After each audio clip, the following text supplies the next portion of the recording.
Hello everyone, সকলকে welcome জানাইছো আজিৰ ভিডিঅলৈ। এই ভিডিঅটিত গ্ৰেড পে সম্পৰ্কীয় এটা নিউজ শেয়াৰ কৰিব বিচাৰিছো। হয়তো আপোনালোকে বহুতে পাইছে যে সকলে পোৱা নাই। ইয়াত চাব পাৰিব আৰু হেডিংটো দেখিছে প্ৰাথমিক শিক্ষা সঞ্চালকক স্মাৰক পত্ৰ টেট শিক্ষক যৌথ মঞ্চ। টেট শিক্ষক যৌথ মঞ্চ যিটো শিক্ষক সংগঠন আছে তেওঁলোকৰ ফালৰ পৰা প্ৰাথমিক শিক্ষা সঞ্চালকক স্মাৰক পত্ৰ দিয়া হৈছে আৰু বিষয়টো হৈছে প্ৰাথমিক বিদ্যালয়ত কৰ্মৰত স্নাতক শিক্ষক ৮৭০০ টকা গ্ৰেড পে দিয়াৰ দাবী।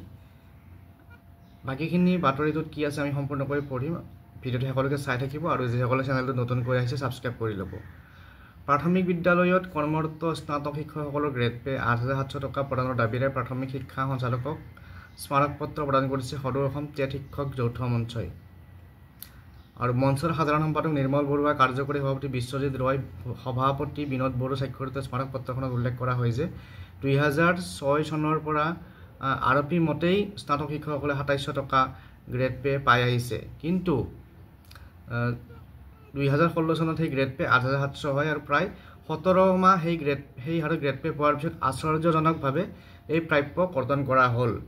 আৰু এই ক্ষেত্ৰত মঞ্চই ক্ষোভ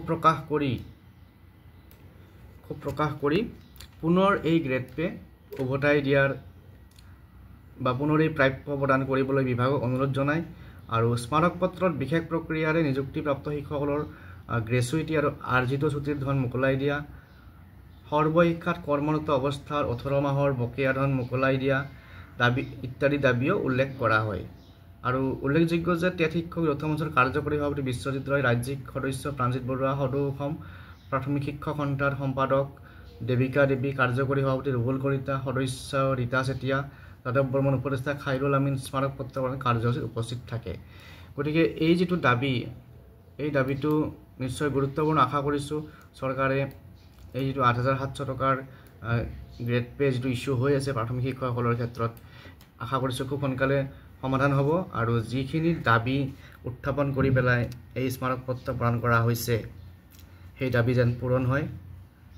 আৰু আজিৰ ভিডিঅ'টিত এই নিউজটো শ্বেয়াৰ কৰিলোঁ আপোনালোকৰ লগত। এনেকুৱা ধৰণৰ নিউজ শ্বেয়াৰ কৰি থাকিম গতিকে চেনেলটো চাই থাকিব। আজিলৈ এৰিছোঁ, পুনৰ লগ পাম। Thank U.